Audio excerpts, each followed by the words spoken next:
Bien, nous poursuivons donc nos travaux en entendant Monsieur Bertrand Monet, professeur à l'EDEC Business School, spécialiste de l'économie du crime, et Monsieur Nicolas Bellion, président de l'association LCB-FT. Messieurs, nous vous avons sollicité pour comprendre comment agir de manière préventive contre le blanchiment d'argent, notamment au travers des règles connues sous le nom de dispositif français de lutte contre le blanchiment des capitaux et le financement du terrorisme.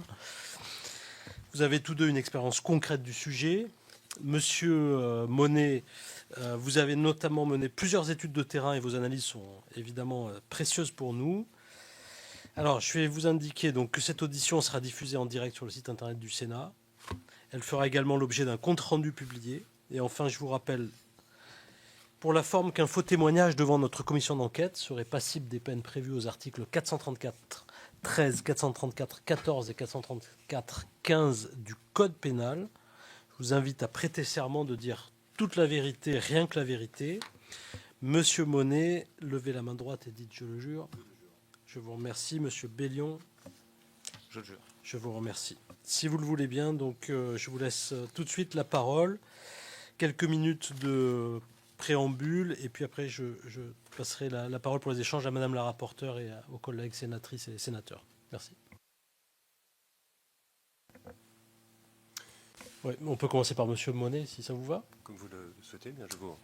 Monsieur le Président, Madame, Messieurs les sénateurs, je suis très, très heureux et très honoré d'être parmi vous aujourd'hui dans le cadre de cette commission. Alors effectivement, comme vous l'avez rappelé, j'ai une compréhension assez précise de certains des sujets sur lesquels il m'a été proposé d'intervenir. L'approche qui est la mienne est d'essayer, dans le cadre de mes recherches et de publications que je réalise avec le journal Le Monde, de documenter l'économie criminelle au contact de certaines organisations qui conduisent des trafics et qui donc, in fine, c'est là aussi un de mes sujets de travaux, blanchissent le bénéfice de leurs crimes. Je pose le périmètre, ces organisations étant un clan du cartel de Sinaloa, cartel mexicain, deux narco-organisations colombiennes établies à Cali et à Bogota, un groupe criminel brésilien qui est le PCC, Primeiro Comando da Capital, qui travaille à la fois à São Paulo ainsi qu'en Amazonie où je travaille, un groupe appartenant à la Camorra, au clan d'Ilauro de la Camorra, un groupe de pirates nigérians et une entité qui travaille en France qui est reliée aux organisations colombiennes. Voilà le terrain sur lequel je travaille. Et pour ce qui est du blanchiment, et non seulement de l'amont, les phases sur lesquelles j'essaie de travailler sont les trois phases constitutives du processus de blanchiment, en interrogeant ces parties prenantes sur les techniques qu'elles utilisent pour réaliser le placement, le layering, enfin l'empilage, et l'intégration, en essayant d'identifier et de suivre la priorité avec laquelle ils réalisent leurs investissements une fois blanchis, et avec quelle technique, avec quel support, moyen, notamment à l'étranger, ils les réalisent. Voilà le cadre des recherches que je conduis et l'origine des informations que je vais essayer de partager avec vous. Roger. Monsieur le Président, Madame le rapporteur, Mesdames, Messieurs, d'abord je me dois de commencer à votre égard par un exercice de transparence puisque je suis auditionné au titre de mes activités associatives sur lesquelles je vais revenir, mais outre cette activité associative et bénévole, je me dois d'indiquer à la Commission que j'exerce deux activités professionnelles principales. D'abord une activité d'enseignement sur les thématiques de conformité et de droit bancaire au sein de quelques écoles et universités franciliennes. Ensuite et surtout à titre principal une activité de responsable groupe de la sécurité financière au sein de l'UBAF, un établissement privé, une banque spécialisée dans le financement du commerce international, filiale du Crédit Agricole. J'ai par le passé travaillé pendant un peu moins de 6 ans au sein de la CPR, je crois que vous avez reçu ce matin mes collègues, en tant que superviseur bancaire sur les thématiques de lutte contre le blanchiment et le financement du terrorisme, mais donc j'exerce aujourd'hui une fonction pour le compte d'un établissement qui est lui-même assujetti à la réglementation LCB-FT et qui est à ce titre contrôlé par la CPR. Donc ce n'est pas au titre de cette fonction que je parlerai aujourd'hui. Un petit mot de clarification aussi, je crois que cette audition s'inscrit dans le cadre d'une table ronde sur le thème avec des des spécialistes de l'économie du crime. C'est certainement un qualificatif qui sied à merveille à Bertrand Monet, mais dans le cas de l'association que je représente, nous travaillons surtout sur les dispositifs nationaux de lutte contre la criminalité financière, plus que sur la criminalité elle-même. Et donc je ne pourrais vous parler que de la dimension préventive de la criminalité, pas tellement de sa dimension répressive. J'ai bien noté, cela dit, que vous avez déjà auditionné plusieurs universitaires à ce sujet, et j'essaierai donc de ne pas trop répéter ce qu'ils ont évoqué. Quelques mots sur peut-être l'association que je représente. Vous le savez, vous en avez, je crois, rencontré. Il existe plusieurs grosses associations anciennes et structurées sur l'éthique des affaires, mais qui sont surtout spécialisées dans la lutte contre la corruption. C'est le cas d'Anticor, de Sherpa, de Transparency International que vous recevez juste après. LCBFT France, c'est une association à but non lucratif qui s'est davantage tournée vers les autres formes de lutte contre la criminalité financière, à savoir la lutte contre le blanchiment et le financement du terrorisme. Donc c'est ces lettres LCBFT avec lesquelles vous êtes maintenant sans doute très à l'aise.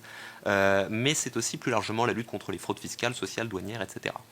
L'association en tant que telle a été créée, alors elle a été créée de facto il y a environ 5 ans et les statuts ont été formellement déposés il y a 2 ans. Nous comptons aujourd'hui une communauté de quelques milliers de membres, surtout composée de professionnels de la conformité au sein d'entreprises assujetties, mais nous savons qu'on a aussi dans notre lectorat des juristes, des notaires, quelques policiers et douaniers. Notre association a une mission principale, celle de sensibiliser le grand public sur les enjeux de la sécurité financière. Cela passe donc surtout pour nous par l'animation d'un média en ligne gratuit qui propose des publications d'actualité, des analyses, des interviews d'experts, mais aussi des travails fruits de partenariats avec des institutions dont on va promouvoir le travail. Je pense par exemple à l'AFA, à la GRASC, à la DNRED, etc., avec lesquels on a pu travailler. Nous essayons de toucher un lectorat le plus large possible afin de contribuer à diffuser la culture de la sécurité financière et plus largement de l'éthique des affaires. Nous sommes aussi susceptibles d'apporter notre expertise à d'autres associations qui peuvent indirectement travailler sur ces thématiques, voire à des institutions, puisque certains de nos travaux ont par exemple pu être utilisés par la Commission européenne. Et cette mission de sensibilisation, elle est selon nous indispensable dès lors que l'on voit encore sur les réseaux sociaux très régulièrement des commentaires de gens qui se plaignent de demandes qui leur sont faites par leur banque, sur l'origine des sommes qu'ils déposent, sur leurs revenus, leur patrimoine, soit autant de questions qui doivent être posées aux fins d'obligation de connaissance de la clientèle. Beaucoup de citoyens trouvent encore ces questions intrusives, s'en méfient, voire refusent d'y répondre, alors que la transparence financière est, à tous les niveaux, essentielle. Plus largement, on constate encore une grande tolérance à l'égard de la fraude fiscale, de la corruption de faible intensité et des conflits d'intérêts. Outre cette mission principale de sensibilisation, l'association LCBFT France s'est dotée depuis 2 ans d'une mission secondaire, celle d'encourager, de promouvoir, de contribuer aux travaux de recherche académiques et scientifiques sur les sujets de lutte contre la criminalité financière. Nous sommes donc régulièrement sollicités pour intervenir sur des mémoires, des enquêtes, des travaux de recherche, etc. Voilà, j'ai aussi un long propos général sur la criminalité financière, mais peut-être que je vous le garde pour plus tard ou je me lance dans ça. Très bien, peut-être moi je proposerais de redonner la parole peut-être à monsieur le professeur Monet pour voilà, quels sont les éléments que vous souhaitez porter à la connaissance de la commission d'enquête, peut-être quels sont les constats qui émanent de vos travaux. Oui, bien sûr, Monsieur le Président. Alors je vais m'appuyer sur les réponses que j'ai structurées au questionnaire qui m'a été transmis, si vous le voulez bien que j'utilise ce document comme architecture. Alors, la première question est assez générale et particulièrement ardue. Est-ce qu'il est complexe, facile de blanchir sur le territoire national ou international? Alors, pour ce qui est du cadre, encore une fois, je ne pense pas être le plus autorisé à en parler, mais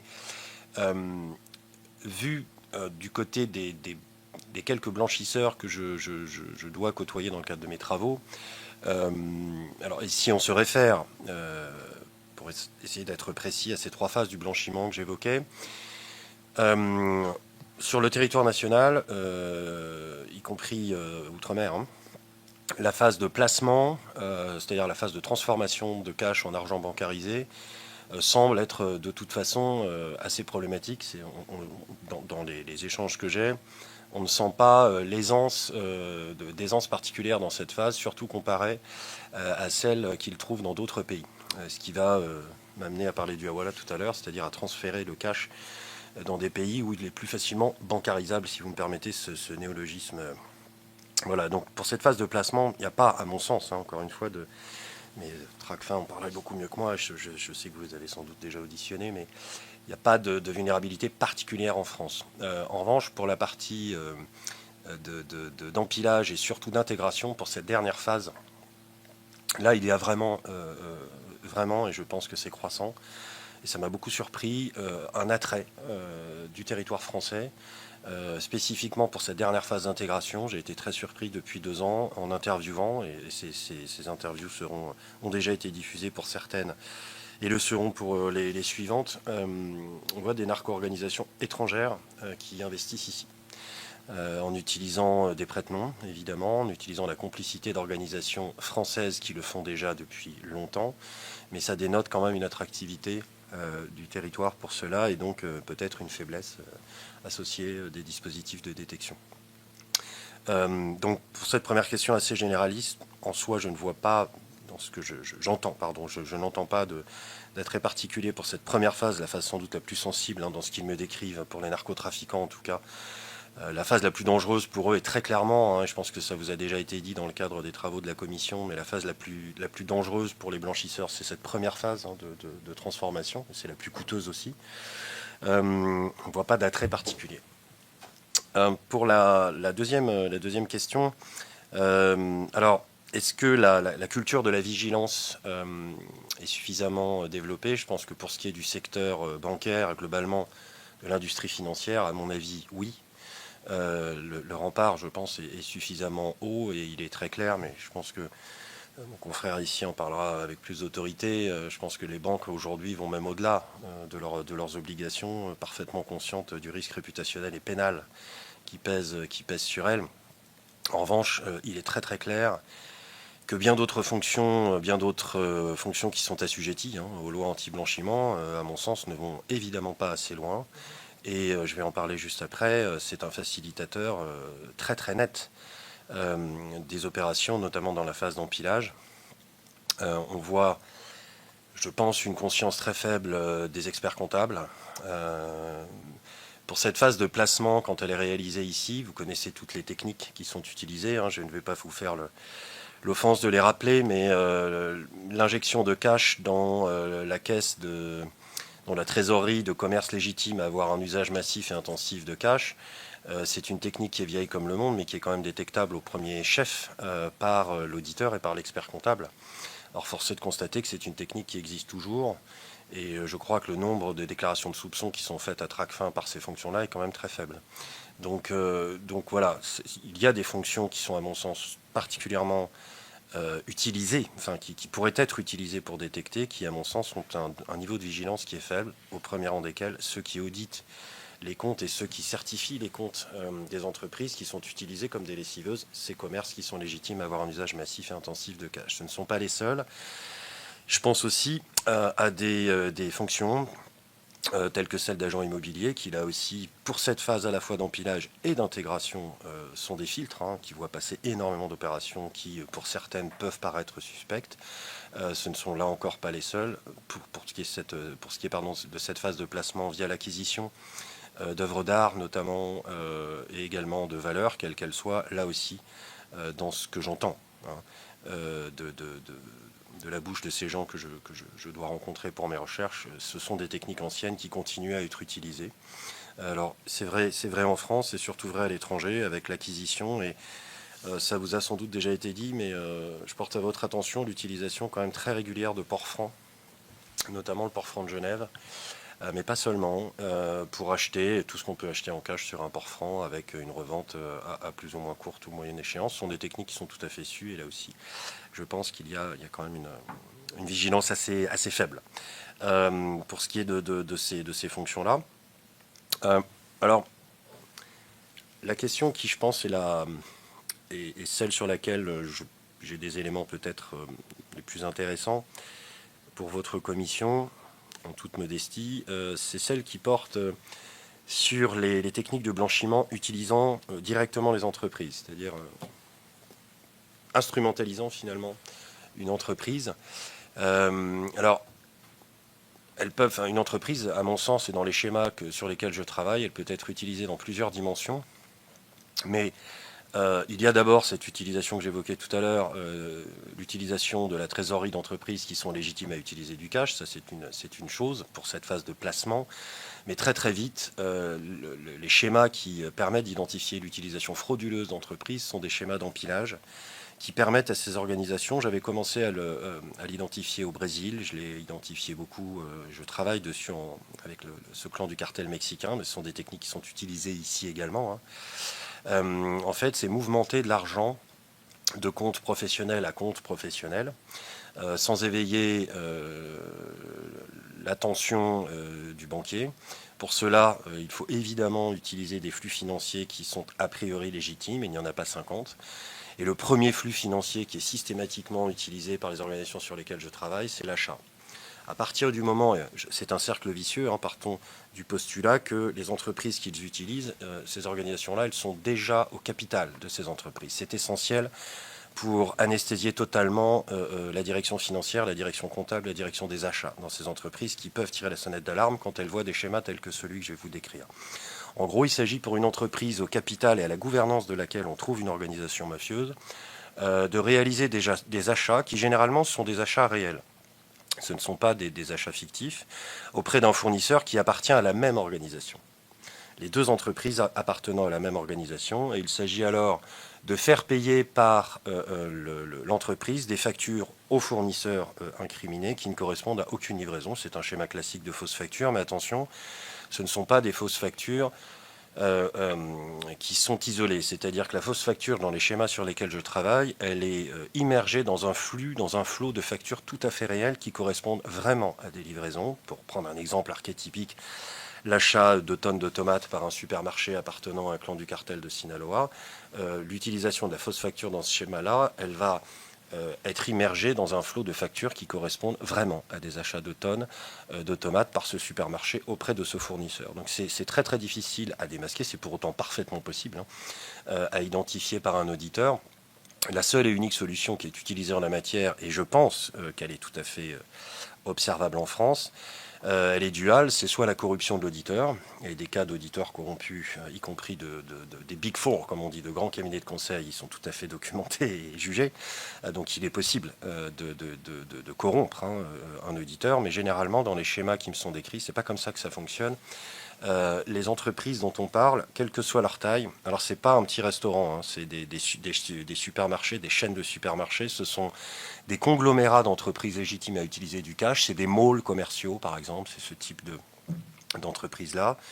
La direction financière, la direction comptable, toutes les fonctions qui auraient à voir quelque chose d'anormal, remontées par les logiciels de gestion, tout simplement, c'est évidemment des alarmes automatiques. Toutes ces fonctions-là débranchent tous les systèmes d'alarme pour faire en sorte que, il n'y ait aucun signal interne et que, ils puissent présenter à l'auditeur des livres de compte faux, tout simplement. L'auditeur étant dupe ou pas, mais je pense que quand on va auditer des commerces qui sont, je prends l'exemple italien, les auditeurs qui travaillent en Italie sur ces secteurs-là savent pertinemment quand ils vont auditer une entreprise dans le Mezzogiorno, une entreprise qui brasse du cash, il y a quand même un fort risque qu'elle soit utilisée pour cela, mais l'auditeur n'est pas un policier et généralement il s'arrête à ses obligations, il ne va donc pas aller au-delà. Si on lui présente une comptabilité fausse, il ne va pas forcément interroger la justesse de cette comptabilité. Donc ça, l'utilisation d'entreprises d'abord à des fins de mouvement, elle se fait d'abord par les achats. Ensuite, et ça je pense que c'est tout à fait observable ici aussi, mais dans les schémas que j'identifie à l'étranger c'est très net. Le deuxième flux, ce n'est pas les achats, c'est l'investissement. Pour rester sur cet exemple du supermarché, mais c'est vrai dans bien d'autres secteurs.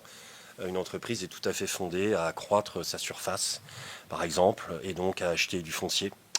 Et là, en l'occurrence, on va mobiliser des sommes qui sont bien plus importantes que la facture qu'on paye pour une tonne de tomates. Là, on parle de millions et de millions d'euros pour acheter un terrain à une foncière qui, évidemment, elle-même appartiendra également à la même organisation criminelle. Et c'est une façon assez facile, simple et rapide de mouvementer des millions de dollars du compte d'une première entreprise qui appartient à une organisation criminelle via multitude de structures juridiques, au premier rang desquelles les trusts, et je reviendrai après sur l'autre structure juridique qui est massivement utilisée depuis quelques semaines seulement par ces organisations. Donc c'est l'investissement. Après les achats, c'est l'investissement. Et puis le troisième flux financier, pour rester sur ce schéma de blanchiment intégrant l'utilisation frauduleuse d'entreprises et non plus seulement du secteur bancaire, c'est la consolidation financière, puisque toutes ces organisations, à partir du moment où elles ont pris une empreinte, elles ont développé une empreinte dans l'économie réelle. Généralement, elles agrègent leurs entreprises dans des holdings qui sont pour l'essentiel immatriculés dans des pays très différents, qui n'ont pas l'habitude de coopérer ensemble, sans parler encore des paradis bancaires que j'évoquerai après. Et la consolidation financière fait que, évidemment, les bénéfices, si bénéfices il y a, remontent dans les comptes de la holding. Cette holding possédant évidemment plusieurs filiales, dont certaines sont à refinancer, et les bénéfices qui sont remontés dans les comptes de la holding, une fois qu'ils y sont, redescendent dans les comptes des holdings qui sont théoriquement refinancés. Cette défaillance de ces filiales-là étant généralement organisée à cette fin. Donc c'est un schéma qui est parfaitement connu, hein, évidemment, des magistrats et des policiers spécialisés en criminalité financière, mais qui, lorsqu'il est dupliqué des dizaines et des dizaines de fois, nécessite des années d'enquête. Hein. J'ai eu l'honneur, et je l'aurai encore cette année, d'intervenir à l'École nationale de la magistrature dans le cadre d'une session de formation continue des magistrats instructeurs sur le blanchiment d'argent, en échangeant de façon informelle avec des magistrats. Toutes ces techniques-là, ils les connaissent parfaitement. La question, et j'y viendrai à la fin, c'est une question de temps et de ressources. Donc, pour l'utilisation frauduleuse de l'entreprise, voilà ce qu'on peut dire des entreprises, en tout cas des schémas tels que je les observe à l'étranger, mais qui me sont également rapportés ici à moindre échelle. Il est quand même, pour rester sur cette question d'entreprise et en parler maintenant, il est quand même une utilisation immédiate et potentiellement frauduleuse de l'entreprise, de certaines entreprises, non pas dans leur usage, mais dans leur forme même. Je parle évidemment du trust. Si on peut considérer le trust comme une entreprise, c'est plus un contrat qu'une entreprise, mais qui permet de fait de masquer le bénéficiaire effectif du trust. Et à ce sujet-là, alors toutes les organisations que je rencontre, enfin les rares organisations que je rencontre, elles connaissent tous parfaitement ce système-là, et si elles ne le connaissent pas elles-mêmes, elles utilisent la connaissance de gens qui les conseillent, j'y viendrai aussi. L'abrogation de la loi aux États-Unis, mise en place par l'administration Biden, quant à l'identification du bénéficiaire effectif par le président Trump il y a 2 ou 3 semaines, est un aspirateur à blanchiment qui a immédiatement été détecté par les organisations mexicaines comme colombiennes. Je rentre de Cali, à Cali, dans le sud de la Colombie, ils en avaient entendu parler. Pourquoi ? Parce que toutes ces organisations qui ont une empreinte américaine ancienne, évidemment que ça leur simplifie le travail. Aujourd'hui, Panama et Dubaï, hein, qui sont les hubs qu'ils utilisent jusqu'alors pour blanchir, ils savent très bien que la question n'est pas si, mais quand l'insécurité financière pour eux va apparaître, mais nul besoin maintenant pour eux d'aller dans ces hubs-là, puisqu'encore une fois, ils peuvent de façon assez aisée masquer le bénéficiaire effectif d'entreprises qu'il leur suffit d'incorporer aux États-Unis. Donc ça, je pense que c'est une avancée. Alors on est loin du territoire national, mais je pense qu'il est nécessaire, et si on devait en tirer une leçon, de garder vraiment une exigence de traçabilité et d'identification des bénéficiaires effectifs. Certes, la fiduciaire en France n'est évidemment pas le trust, on est bien d'accord, et je pense qu'il est essentiel de figer définitivement cette nécessité de transparence, parce qu'encore une fois, c'est vraiment un élément qui est immédiatement identifié par des narcotrafiquants. L'ingénierie qui est nécessaire, l'ingénierie juridique qui est nécessaire pour construire leur schéma de blanchiment, dès qu'ils peuvent la simplifier, évidemment, ils foncent. Hein. Donc voilà, donc tirons les leçons de cela. Je viens à la question d'après pour éviter d'être trop long. Pour ce qui est des cryptoactifs, la part des cryptoactifs dans les flux blanchis, dans ce que j'entends, alors c'est pas récent, hein, les cryptoactifs sont systématiquement utilisés dans chacune des phases du blanchiment. Alors pour ce qui est de l'empilage, c'est évident, puisque là aussi, alors non pas l'anonymat, mais l'opacité, la très grande opacité qui est garantie par la technologie qui sous-tend les cryptoactifs, qui est le blockchain, évidemment, est un aimant pour qui veut opérer ces opérations d'empilage, ça va de soi. Je vais tout de suite à la dernière phase, c'est-à-dire l'investissement de l'argent blanchi. Là aussi, dans les organisations qu'on rencontre, y compris ici, on voit un intérêt pour ces cryptos, mais là, c'est vraiment un intérêt spéculatif, c'est-à-dire que la crypto est considérée comme une destination d'investissement de l'argent blanchi potentiellement rentable, etc., en assumant des risques. Mais attention, je leur pose la question, je leur dis la versatilité du cours, pour ne prendre que le Bitcoin, ne vous fait-elle pas peur ? Et la réponse est systématiquement non, et c'est pour ça que je pars dans ma méthodologie de recherche toujours de la production, pour identifier la rentabilité avec laquelle l'argent qu'ils blanchissent est gagné. Ces organisations réalisent des marges ne serait-ce que sur la cocaïne. Je travaille sur la cocaïne, le fentanyl et l'héroïne. Les marges varient de 1000 à 6000%.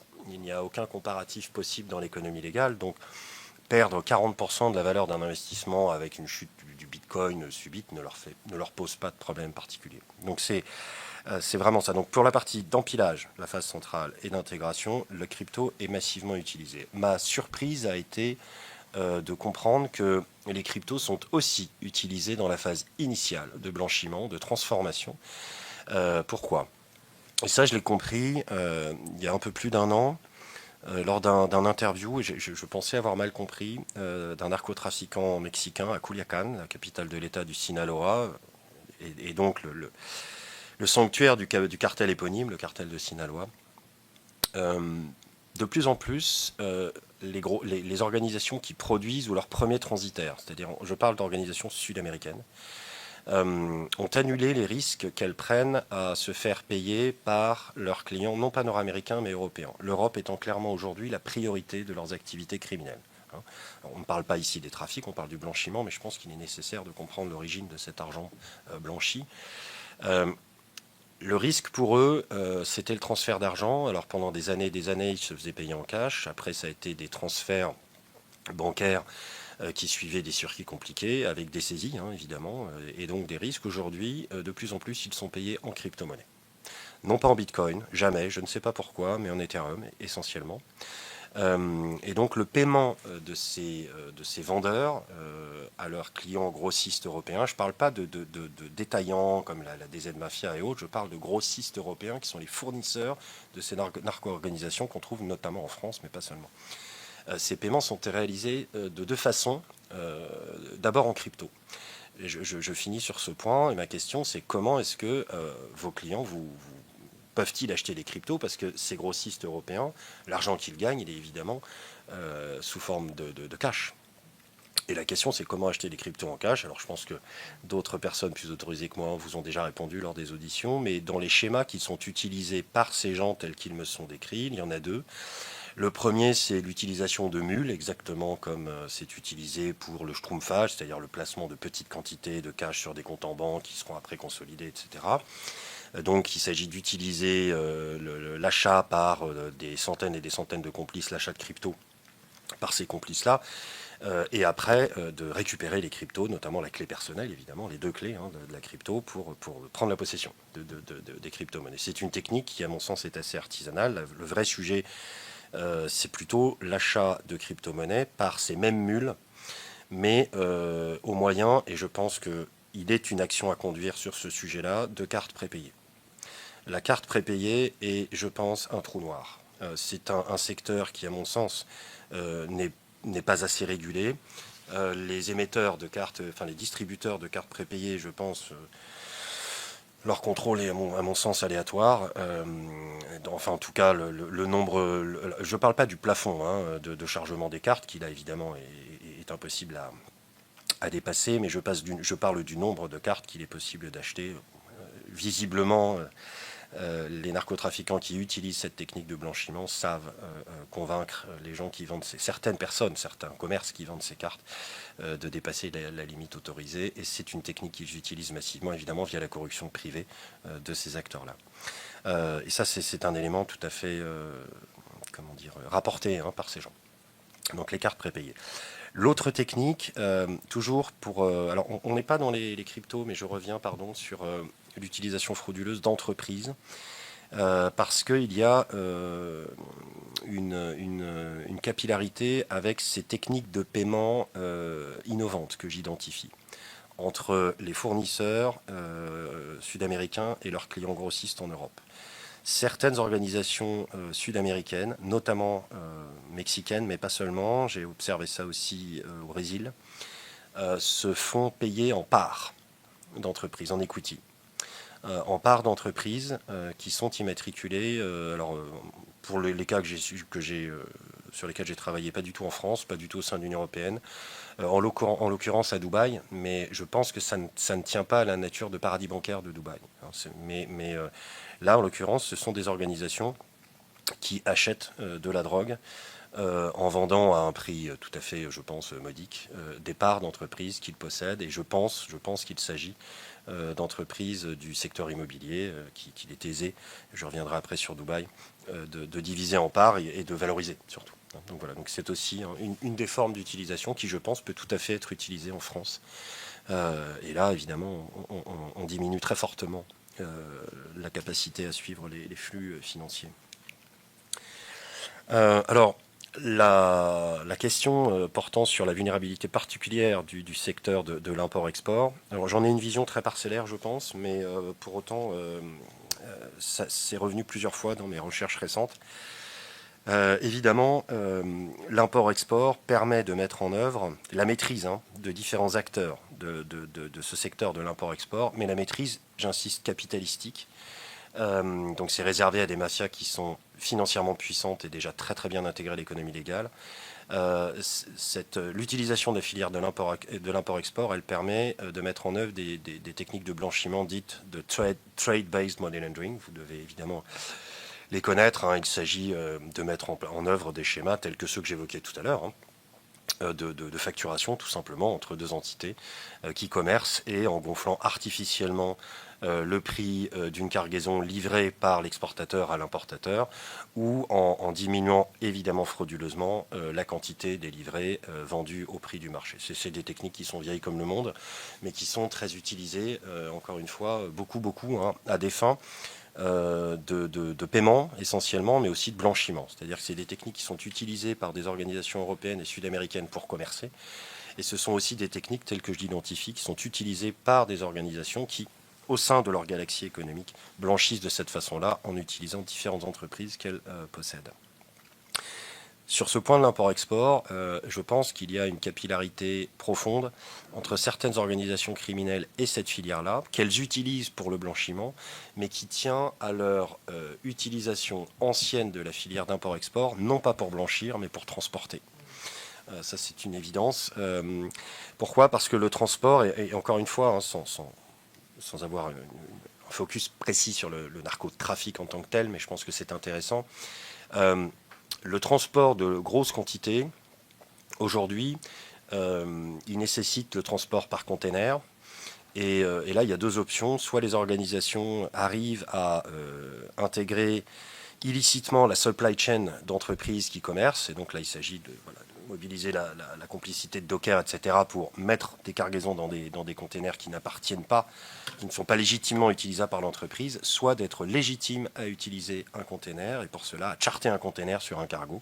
Et pour ça, il n'y a pas 50 solutions. Il faut posséder l'entreprise qui exporte et l'entreprise qui importe pour être légitime à placer 500-600 kg de cocaïne dans un container d'une tonne de produits licites. Donc il y a cette capillarité ancienne qui fait que l'import-export est un secteur qui est bien connu des narco-organisations qui blanchissent.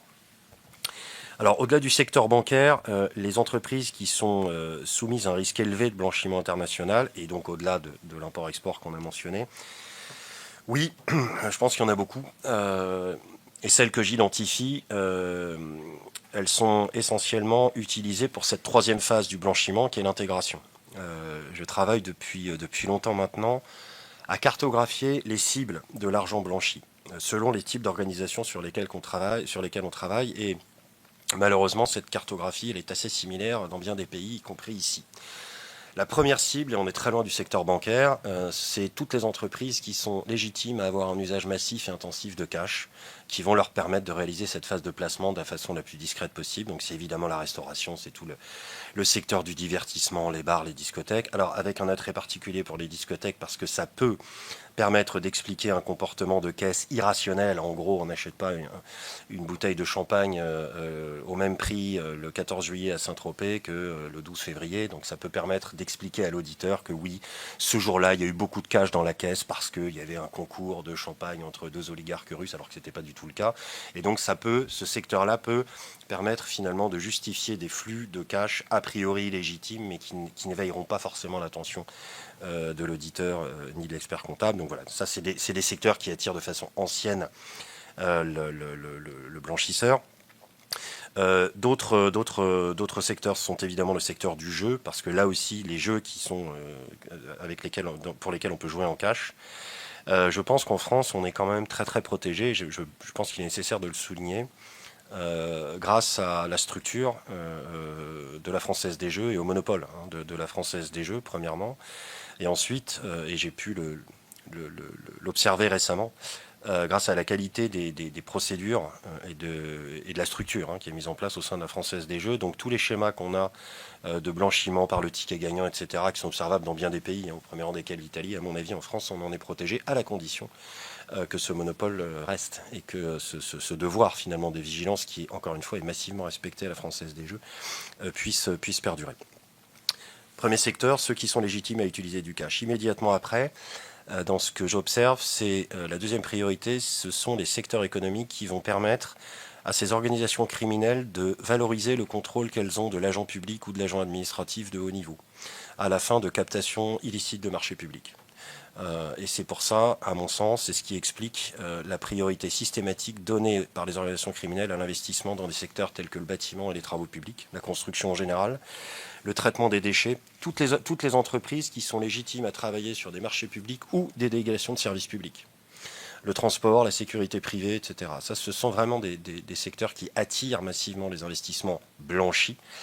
Parce qu'évidemment, il s'agit, et les exemples pullulent, de Taïwan à Montréal, vous connaissez les travaux de la commission Charbonneau, de piratage de marchés publics par des organisations mafieuses qui sont parvenues de façon très simple à faire réaliser l'adjudication d'un marché public au bénéfice d'une entreprise de travaux publics qu'elle possède depuis des décennies, en éliminant frauduleusement la concurrence et en captant frauduleusement les milliards de dollars qui financent ces marchés-là. Il s'agit là, en revanche, pour ces organisations d'être éligibles à ces marchés et donc de posséder depuis longtemps des entreprises qui sont éligibles, qui sont capables de délivrer, de réaliser les travaux sur ces marchés-là. Donc voilà, ça, deuxième priorité, les entreprises éligibles au marché public. La troisième priorité, à mon sens, c'est toujours des entreprises qui vont permettre pour les organisations, et je pense que malheureusement on y vient ici, qui maîtrisent un territoire. Il s'agit pour ces organisations criminelles de prendre le contrôle, de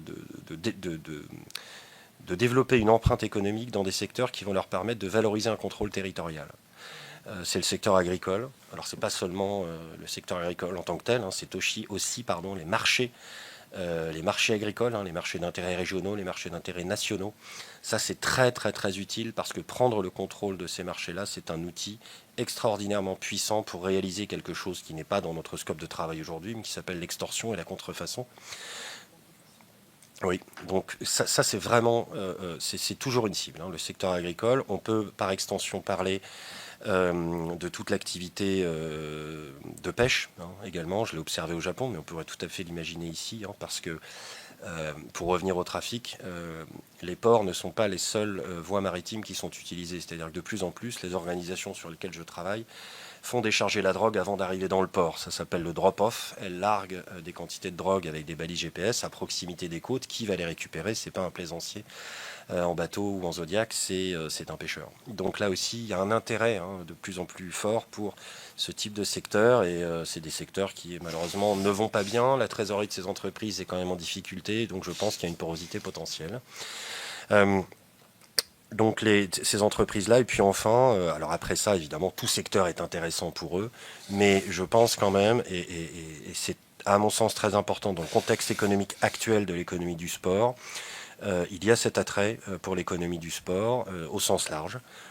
Évidemment, les clubs de football notamment, mais pas seulement, sont intéressants pour l'instrumentalisation des paris, pour l'utilisation frauduleuse des transferts de joueurs, exactement selon le schéma du trade-based money laundering, entre deux clubs qui appartiennent à la même personne. Vous connaissez ces schémas-là, mais pas seulement. Je pense qu'il est aussi, et là je crois qu'il y a une vigilance à apporter ici, ne pas considérer ces exemples comme exotiques.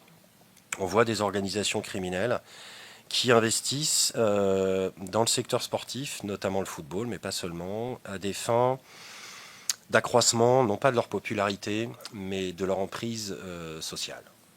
L'exemple de Naples est ancien, mais ça c'est très vrai. Alors c'est pas forcément vrai dans des clubs de premier rang, mais ça peut permettre à une organisation mafieuse de favoriser son acceptation par une population locale. Et ça malheureusement, donc voilà, c'est une instrumentalisation in fine, vraiment on est dans la fin du blanchiment, mais évidemment c'est pas des business qui rapportent de l'argent, mais ça peut rapporter, ça peut permettre un blanchiment de réputation, si vous me permettez l'expression. On va essayer de ne pas être trop long. Des montages complexes, est-ce que j'ai identifié des montages complexes conçus par des professionnels du droit et de la finance? Oui, ici, non.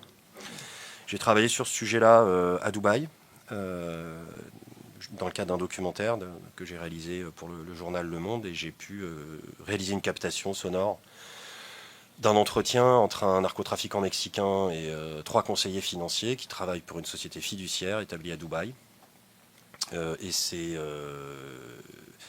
Et les conseils que donnaient ces 3 personnes à ce narcotrafiquant, qu'il savait être un narcotrafiquant, oui, sont constitués tout à fait exactement ce que vous décrivez là, c'est-à-dire c'est une action de conseil tout simplement, alors à la fois technique, comment transformer de l'argent sale en argent propre à Dubaï, premièrement, et puis enfin, donc pour cette phase de placement, ensuite, comment faire en sorte que cet argent puisse échapper à tout contrôle, la phase d'empilage, et là il y a des formes de kits qui sont existants, et puis in fine, où l'investir. Et à la fin de l'entretien, ces conseillers financiers ont proposé aux narcotrafiquants d'investir dans un complexe immobilier dont qu'ils avaient en portefeuille, dont le volume était de 400 millions de dollars. Et je sais qu'il a investi, je n'ai pas assisté aux entretiens suivants, mais il a investi dans ce mall, enfin ce projet immobilier. Donc oui, ça existe, et je viens tout de suite sur Dubaï. Ça existe, mais le drame, c'est que dans ces pays-là, ce n'est pas illégal. Les gens que j'ai enregistrés ne commettent aucune infraction aux yeux de la loi émirati. Pourquoi ? Parce que les informations qui sont exigibles en matière de KYC, Know Your Customer, ce que vous évoquiez, sont quasi nulles dans ces pays-là, premièrement. Et donc l'intérêt, pour venir tout de suite à Dubaï, je pense que Dubaï présente plusieurs intérêts par rapport à d'autres paradis bancaires. Comme tous les paradis bancaires, si tant est qu'on puisse définir un paradis bancaire comme cela, c'est un État qui garantit un secret bancaire très fort.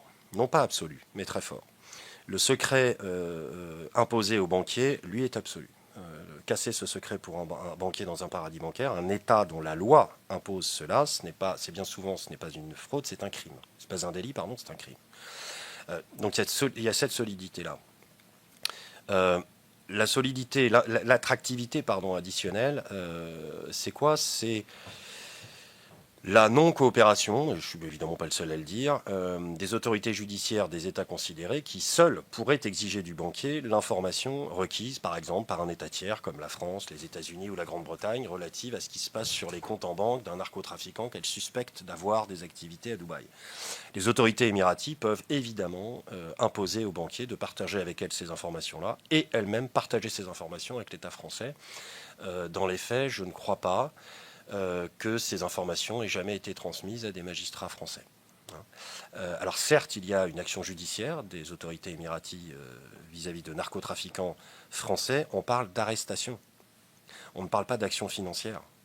Pourquoi ? Parce que toucher au secret bancaire pour un État comme Dubaï, comme pour d'autres, je pense que c'est mettre en danger le modèle économique même de ces États-là, qui ne reposent pas du tout sur la gestion d'actifs criminels, absolument pas, mais qui reposent sur l'attractivité générée par ce secret bancaire pour plein de gens, pour qui c'est éthique, c'est peut-être pas éthique, mais c'est parfaitement légal, des gens, des personnes et des personnes physiques et des entreprises qui vont placer de l'argent dans ces pays-là à des fins d'optimisation fiscale. Je vous renvoie pour cela à la lecture du regretté juge Renaud von Ruynbeck qui a parfaitement décrit l'outil absolu que ces paradis bancaires représentent à la fois pour des fraudeurs fiscaux, mais aussi pour, à la marge, certains criminels. Dubaï présente cette attractivité comme nombre de paradis bancaires dans le monde, et il n'est nul besoin d'aller bien loin de nos frontières pour en trouver. Mais en plus de ça, Dubaï présente une attractivité additionnelle, c'est que Dubaï est l'un des centres immobiliers les plus dynamiques au monde. C'est-à-dire qu'une fois l'argent arrivé à Dubaï, il est possible de le transformer en pierre. Si par malheur un jour les autorités émiraties décidaient de réellement appliquer leur engagement à coopérer et à appliquer les accords de coopération judiciaire internationale qu'elles ont signés, et que vraiment un jour elles saisissaient, elles gelaient les comptes de personnes suspectées par exemple de narcotrafic, l'argent serait en danger. Mais si l'argent est sorti des comptes, pour être investi dans un actif immobilier à Dubaï, l'argent est transformé en pierre. Or, la possession d'actifs immobiliers ne rentre pas dans les accords de coopération judiciaire internationaux, premièrement. Et deuxièmement, même si c'était le cas, ces investissements ne sont évidemment jamais faits en nom propre, mais au travers de sociétés qui sont pour lesquelles il est très difficile d'identifier le bénéficiaire effectif, les trusts notamment, que j'évoquais tout à l'heure. Donc Dubaï présente cette double attractivité. Quant pour revenir à l'avant-dernière question qui m'a été posée, des schémas additionnels, des schémas sophistiqués que j'ai pu observer là-bas, un blanchisseur avisé ne s'arrête pas à ça à Dubaï. Ça veut dire que ces conseillers financiers, quand ils travaillent au profit de ces narcos, leur proposent des kits qui vont bien au-delà. Le schéma que j'ai pu entendre, et qui encore une fois est public, consiste à faire investir un narcotrafiquant à Dubaï, une fois l'actif immobilier acheté, le revendre, et l'argent de la vente placé sur des comptes à Dubaï, l'utiliser pour acheter une assurance vie dans un autre paradis bancaire, Hong Kong, faire ensuite voyager cette assurance vie d'Hong Kong dans un autre paradis bancaire aux Caraïbes. C'est un schéma qui est inextricable pour tout enquêteur financier. Donc voilà, donc les schémas qui impliquent Dubaï, généralement, ne s'arrêtent pas à Dubaï. J'insiste pour conclure sur ce point. La priorité aujourd'hui des organisations que je rencontre, c'est plus Dubaï, c'est Hong Kong, quand on parle de paradis bancaire. Ça, c'est très clair. Ils le disent parce qu'ils ont bien compris que la situation géopolitique se tendant entre les États-Unis et la Chine, Hong Kong présente une sécurité additionnelle pour eux parce qu'il est fort probable que les autorités chinoises ne coopéreront jamais, ne transmettront pas d'informations financières sur ce qui se passe sur leur territoire à qui que ce soit, et encore moins aux États-Unis et à l'Union européenne. Donc c'est vraiment là aussi attractivité très forte d'un nouveau centre financier Hong Kong. Enfin, mon avis sur les acteurs de la LCBFT en France. Alors, encore une fois, je ne suis pas forcément le plus autorisé à en parler, mais je pense que la solidité de notre système en France, à mon avis, elle est avérée. Le cadre juridique, il est parfaitement clair et je pense qu'il est efficace. Ce qu'il manque, ce sont des ressources. Ça va de soi. Et ça, j'insiste, pour observer le blanchiment de l'autre côté. Des ressources spécialisées, mais des ressources permanentes. Je pense qu'il est impensable qu'un enquêteur, notamment de police judiciaire, doive lâcher une affaire de blanchiment pendant plusieurs mois pour se consacrer à autre chose, parce que la technologie évolue vite, notamment du fait de l'usage des crypto-monnaies. Il s'agit de fidéliser absolument ces ressources-là. Et dernier point, l'efficacité de l'outil LCBFT en France, elle pourra être la meilleure au monde. Elle n'aura aucun effet si l'action internationale ne la complète pas. Il est absolument essentiel que non seulement le ministère de la Justice, le ministère de l'Intérieur, évidemment, soient impliqués, mais il faut également que d'autres acteurs diplomatiques, et il faut, à mon sens, j'intervenais hier à l'OCDE sur ce point, et je pense que c'est une très très bonne initiative, qu'il y ait une coopération internationale effective pour essayer de réduire ces trous noirs, cette opacité, notamment pour ce qui est de deux sujets, la réglementation des crypto-monnaies et surtout des plateformes d'exchange qui permettent finalement de réinjecter ces crypto-monnaies en monnaie fiat, et la régulation, en tout cas la pression sur des paradis bancaires qui ne pourra se faire que par une action concertée d'États qui ont été capables en quelques semaines de mettre en œuvre des centaines de sanctions économiques et financières face à un État, la Russie, autrement plus puissant que les confettis géopolitiques que sont l'essentiel des paradis bancaires. J'en ai terminé. Merci, Monsieur le Président. Je passe tout de suite la parole à Monsieur le Professeur, à Monsieur le Président, voilà, qui va prendre aussi peut-être en étant synthétique, mais le temps quand même de nous exposer vos avis, et puis la transition est toute faite sur la question des LCBFT. Oui, tout à fait. Alors, bon, j'ai bien noté, j'ai pas encore fait mes devoirs, mais j'ai bien noté que j'avais un questionnaire à compléter, qu'on vous remettra. Je souscris absolument à tout ce qu'a dit Bertrand Monnet, mais je souhaitais partir peut-être d'un peu plus loin que le terrain, à titre un peu de propos liminaire. En France, la criminalité financière, c'est pas quelque chose de marginalisé, de secret, de lointain. C'est quelque chose d'absolument intégré à notre économie, à notre société, et qui trouve même dans la société civile les structures et les outils qui lui permettent d'exercer son activité. Il y a un rapport d'Europol publié l'an dernier qui disait que parmi les grands réseaux criminels européens, près de 9 sur 10 avaient recours à des sociétés légales à des fins de blanchiment.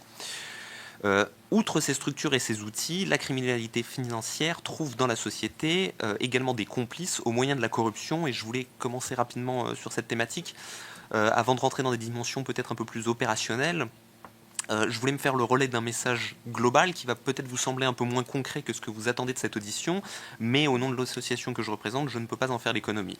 Parce que je pense qu'au-delà des réformes de fond, techniques, ciblées, il apparaît indispensable que l'État lui-même porte un message fort, excluant toute forme de tolérance vis-à-vis de la corruption, des prises illégales d'intérêt, du favoritisme, de la fraude, sous toutes leurs formes.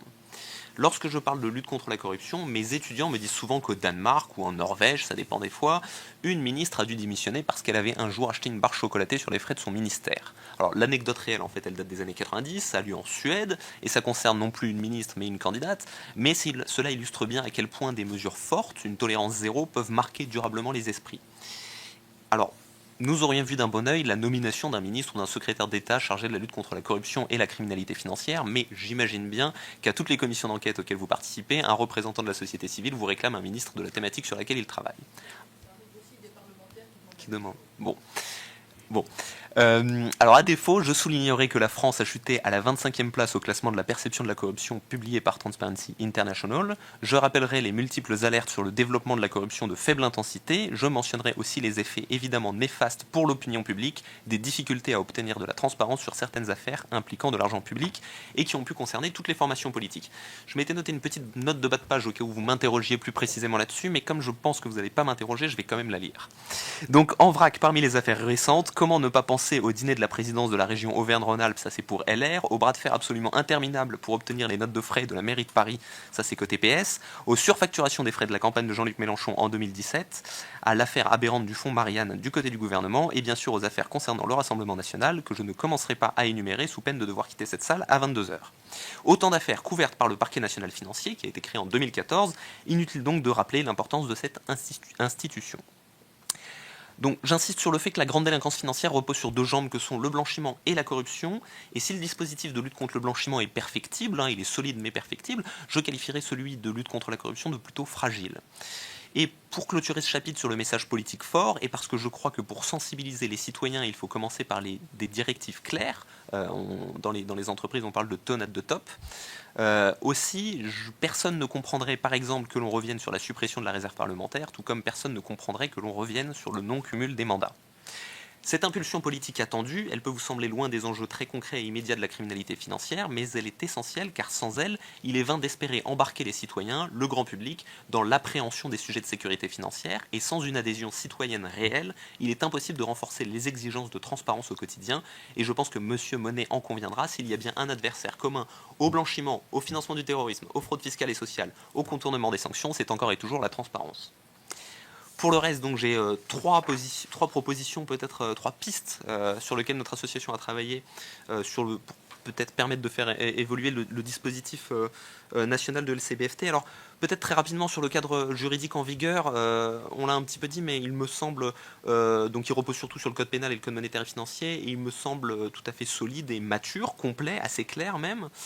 On n'a pas identifié dans nos travaux d'angle mort juridique dans les textes réglementaires. Au contraire, même plusieurs dispositions introduites assez récemment ont démontré leur utilité et leur pertinence. Je pense en particulier à la notion de présomption de blanchiment. Donc le principal sujet pour nous, il repose désormais sur la mise en œuvre effective de cet arsenal juridique.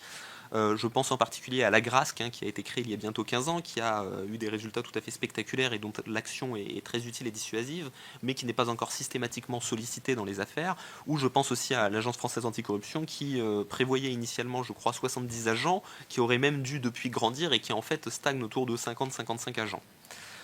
Il en va de même pour l'assujettissement aux obligations de LCBFT. Aujourd'hui, un grand nombre de secteurs, de professionnels, de personnes sont assujettis à cette réglementation par le Code monétaire et financier.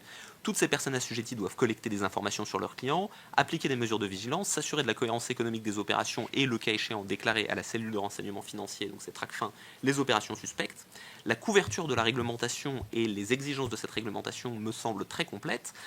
Dans les faits, en revanche, on constate que l'appropriation de cette réglementation est très hétérogène selon les secteurs, et Bertrand Monet en a cité quelques-uns. On a les chiffres évidemment de Tracfin, vous avez eu Tracfin, donc je ne vais pas revenir sur ces chiffres-là, mais évidemment que les commissaires aux comptes, les opérateurs de vente volontaire, les avocats, les antiquaires sont encore relativement timides dans leur activité déclarative, et les agents sportifs sont totalement muets. Donc 3 propositions très brièvement. Une première plutôt sur l'utilisation des espèces, parce qu'en fait le plus grand dénominateur commun entre toutes les formes de criminalité partout dans le monde et depuis toujours, le premier vecteur de blanchiment, on pense beaucoup aux cryptoactifs, mais le premier vecteur de blanchiment, ça reste encore l'argent liquide. Et les espèces, le cash, c'est encore et toujours le principal produit du crime, et à l'inverse, c'est parce qu'on a des flux bancarisés que l'on peut se permettre de conduire une surveillance des opérations, que l'on peut tisser des liens entre les personnes et que l'on peut identifier des opérations suspectes. Monsieur le Président et Madame le rapporteur, vous êtes parlementaires, à ce titre vous êtes des personnes politiquement exposées, vous le savez sans doute, des PPE, parce que vous êtes davantage exposés à des risques de corruption, et donc vous faites l'objet d'une surveillance renforcée de la part de vos établissements bancaires respectifs. Cette surveillance renforcée, elle consiste à regarder davantage vos flux, vos mouvements, avec une grande attention. Et cette surveillance, elle est permise parce qu'aujourd'hui la majorité des flux sont numérisés. On ne peut pas pister l'argent physique, on ne peut pas s'assurer qu'il provienne d'une activité légitime, et donc évidemment le cash favorise l'opacité. Alors moi j'ai une proposition radicale, un objectif évidemment irréalisable aujourd'hui, c'est d'aller vers une suppression du cash. Les billets de 500 €, ils étaient surtout utilisés par les trafiquants en tout genre, on les a supprimés, c'est très bien. On a mis en place des restrictions, des limites dans l'usage du cash, à 1000 € en France, c'est pas le même seuil dans toute l'Union européenne, mais là aussi c'est une bonne chose. Et en 2024, pour la première fois, les paiements par carte dans les commerces ont dépassé les paiements en espèces en France, donc on est plutôt sur la bonne voie. Mais pour aller encore plus loin dans les restrictions d'utilisation du cash, il faut bien sûr préparer les esprits, et beaucoup de citoyens sont encore très attachés au cash, souvent d'ailleurs pour des raisons relativement irrationnelles.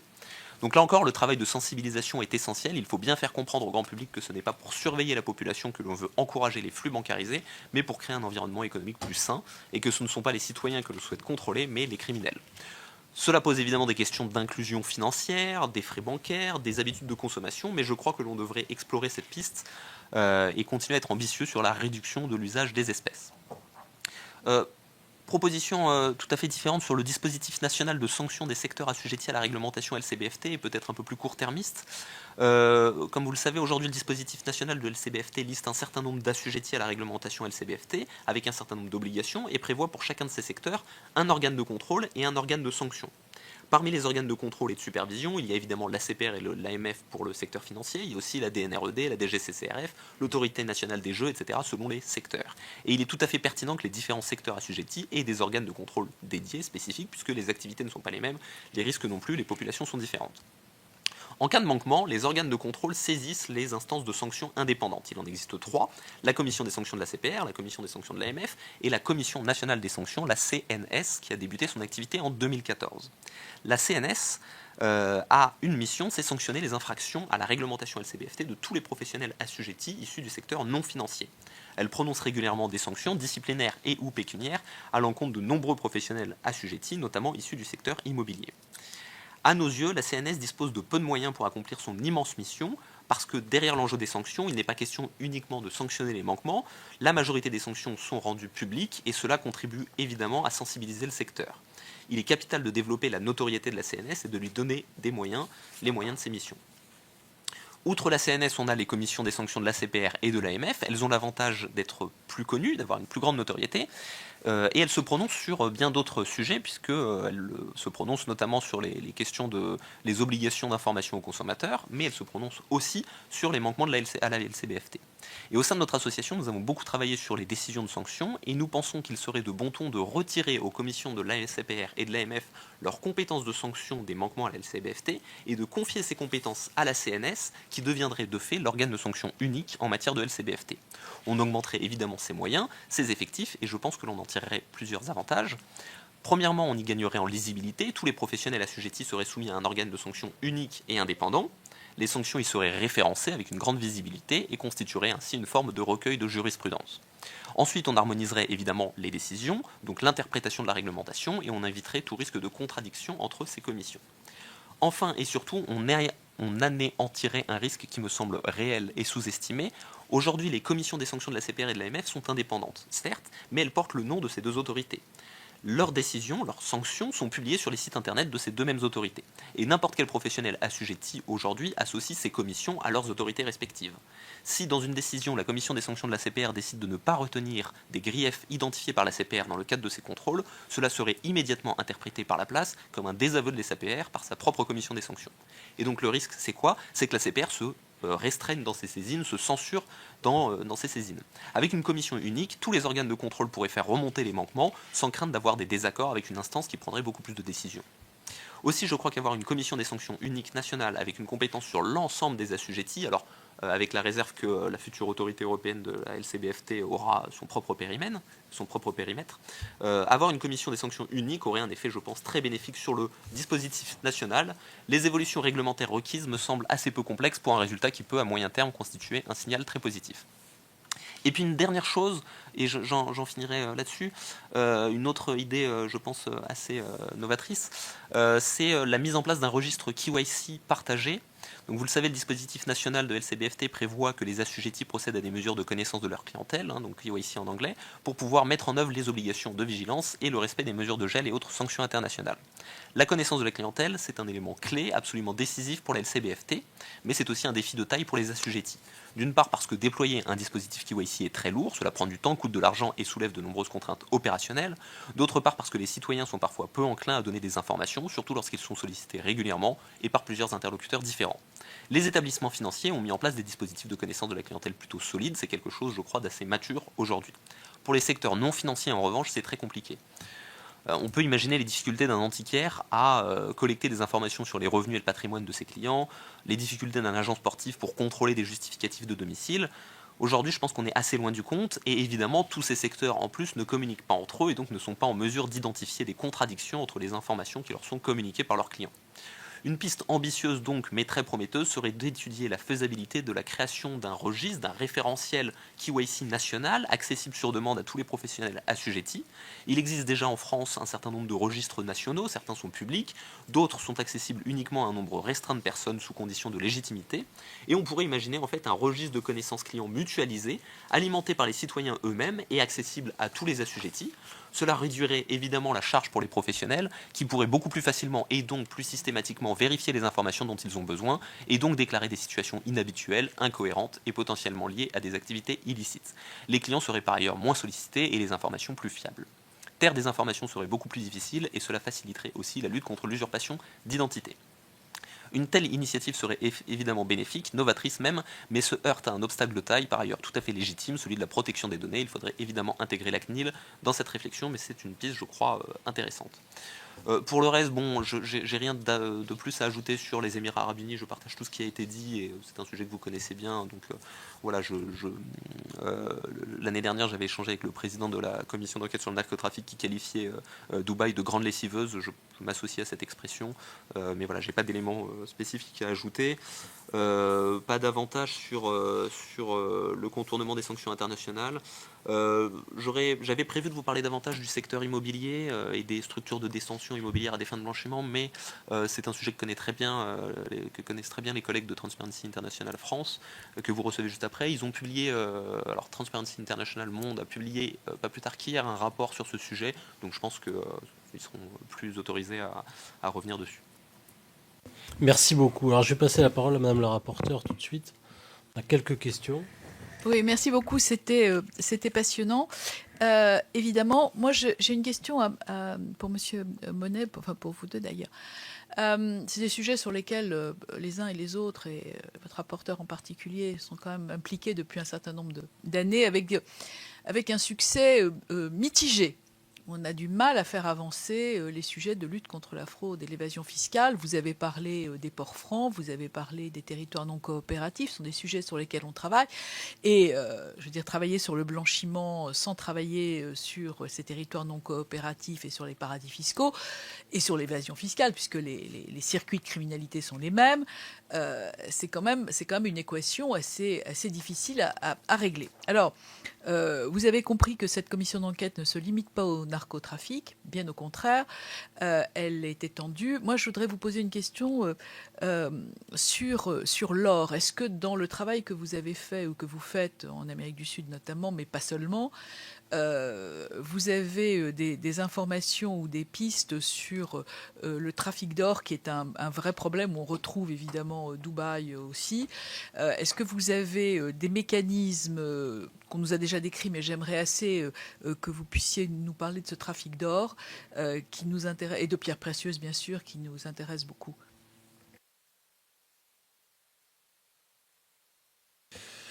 Oui, c'est intimement lié à un point que j'ai totalement oublié de mentionner, qui est le Hawala. Alors effectivement, pour l'or, moi je travaille sur deux sujets, l'or et les pierres précieuses. Alors l'or, effectivement, hein, est un outil qui permet à la fois de faire du placement, de faire de l'empilage et qui est aussi, in fine, pour cette troisième phase, un objectif d'investissement d'argent blanchi, c'est très clair. Alors c'est évidemment un secteur qui est très régulé ici, mais pour autant, oui, en fait, il est accessible aux organisations sur lesquelles je travaille via le Hawala, c'est-à-dire qu'ils n'essaient pas d'acheter ici ou dans des pays où l'achat est très régulé d'or en cash. Mais le Hawala permet d'acheter de l'or dans le monde entier. Et effectivement, c'est beaucoup à Dubaï. Pas seulement à Dubaï, hein, il y a aussi des comptoirs, différents comptoirs en Afrique subsaharienne, mais qui, in fine, sont quand même liés à Dubaï. Et donc là, très clairement, dans ce que j'observe, pour l'or, l'accessibilité, elle est totalement liée au Hawala. Voilà. À propos du Hawala, tous me parlent de Hawala. Tous les gens que je rencontre l'utilisent. Alors, c'est pas d'une façon alternative, c'est en même temps que le reste. Beaucoup ici. Puisque dans les techniques de placement, hein, je reviens sur l'or, mais il y a beaucoup quand même de techniques qui consistent à transférer du cash vers des pays où la bancarisation du cash est beaucoup moins questionnée, ou dans des pays où on peut plus facilement acheter en cash des entreprises, notamment dans le secteur agricole. Hein, donc le Hawala est massivement utilisé, avec, je pense, dans ce que je comprends, une extension du nombre de commerces qui servent à faire du Hawala, avec même une forme de contrefaçon de certains logos d'entreprises de transfert de fonds. Enfin bref, c'est une industrie qui se développe quand même fortement, notamment donc pour cet achat d'or. J'observe également, et là c'est assez récent, j'essaie d'aller faire une étude sur place pour le mois de juin, une implication croissante de narco-organisations dans le commerce des pierres, notamment des émeraudes. Et là, il y a deux schémas. Le premier, bon, c'est de l'achat, hein, tout simplement. Et le deuxième, qui, je pense, est ancien aussi, c'est la prise de part dans un secteur qui est faiblement régulé, donc dans des entreprises légales, et donc l'achat de parts d'entreprises, de mines, et d'entreprises de transformation avec du cash. C'est les deux observations que j'ai sur ça. Et enfin, mais ça je ne l'ai pas documenté, ce ne sont que des conversations. Il y a une présence ancienne. Je ne travaille que sur les narcotrafiquants en l'espèce. Il y a une présence ancienne à Anvers de différentes organisations.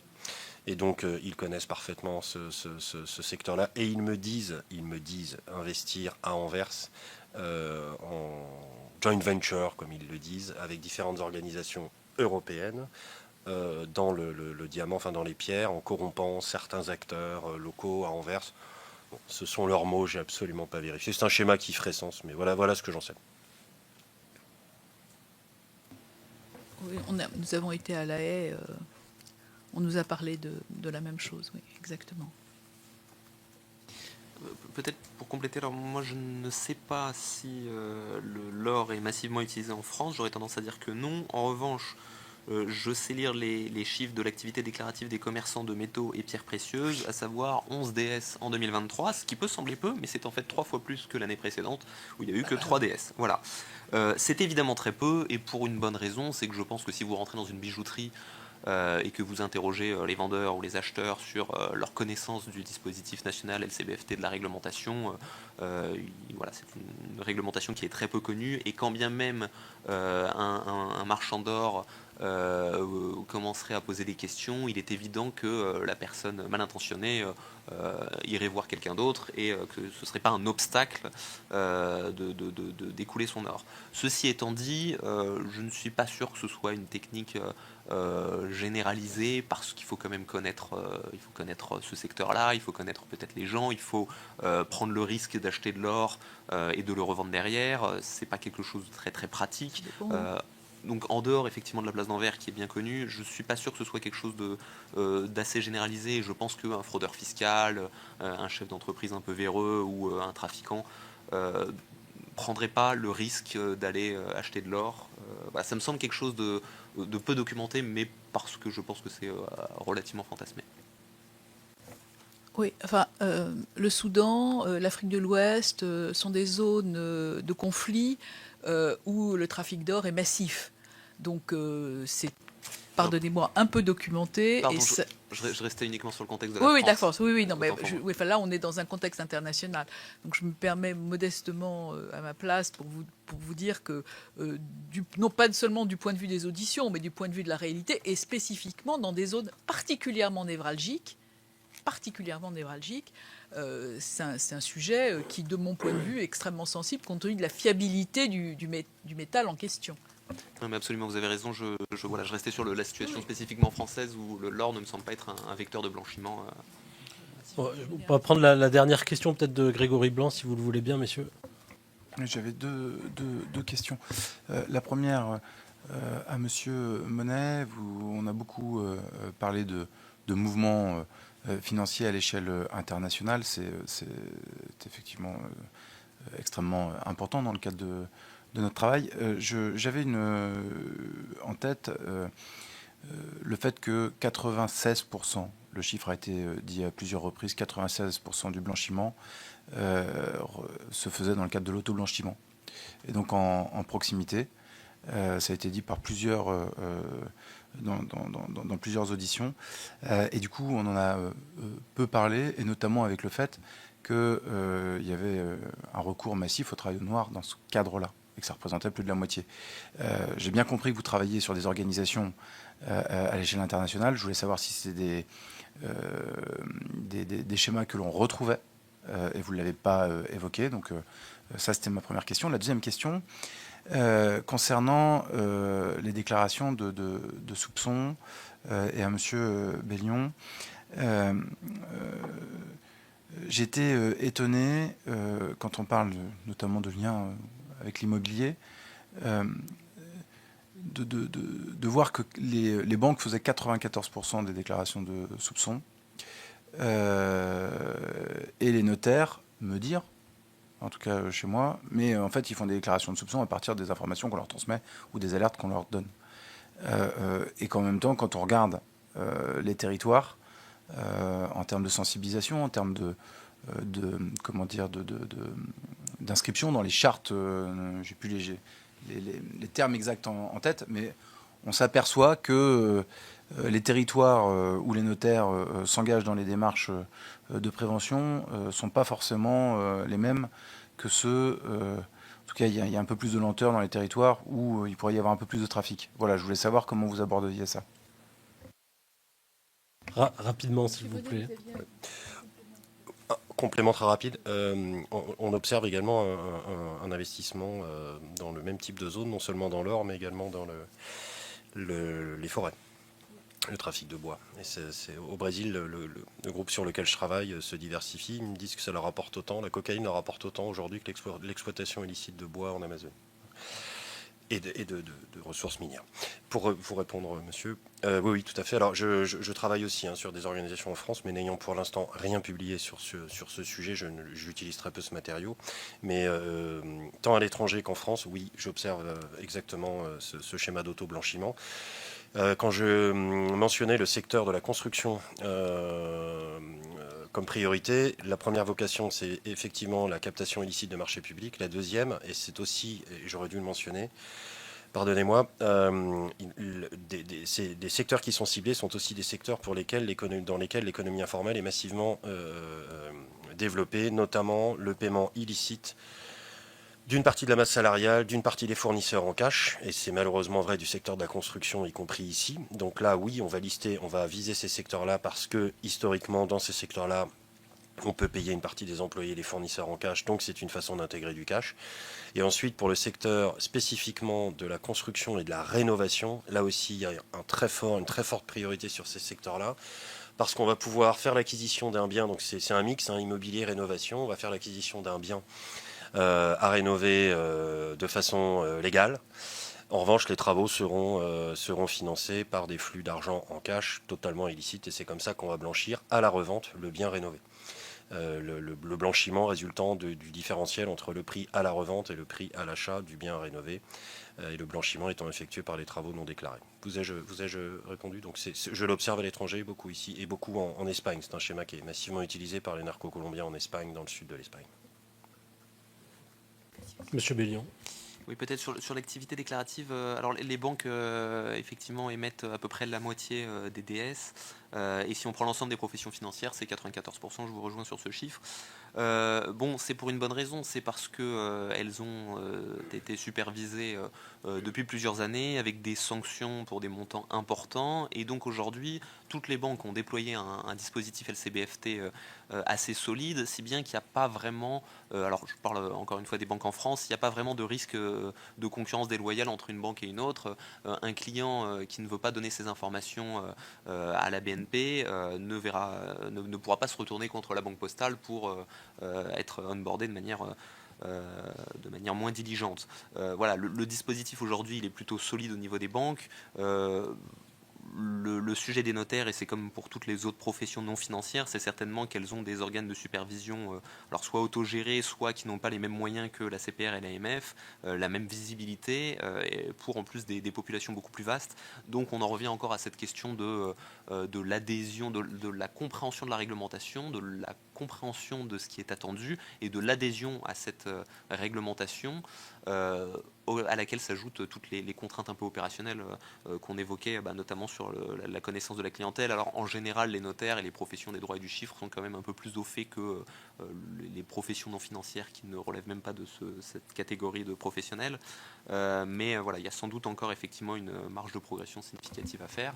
Je ne dis pas du tout que les notaires font mal leur travail. Je pense en revanche qu'en termes de campagne de contrôle et de diffusion de sanctions, il y aurait peut-être aussi la matière à avoir une dimension un peu plus proactive. Merci, merci messieurs. Le temps presse et donc je dois lever la séance. Avec Madame la rapporteure, nous souhaitons vous remercier, Monsieur Monet, pour la précision de vos propos et puis pour le courage dont vous faites preuve dans vos déclarations. Merci, merci pour ces informations. Et Monsieur le Président, merci aussi. Vous avez eu un peu moins de temps peut-être, mais on reste en contact aussi par écrit et si on reviendra peut-être vers vous éventuellement pour d'autres questions par écrit. Merci beaucoup, en tout cas à tous les deux.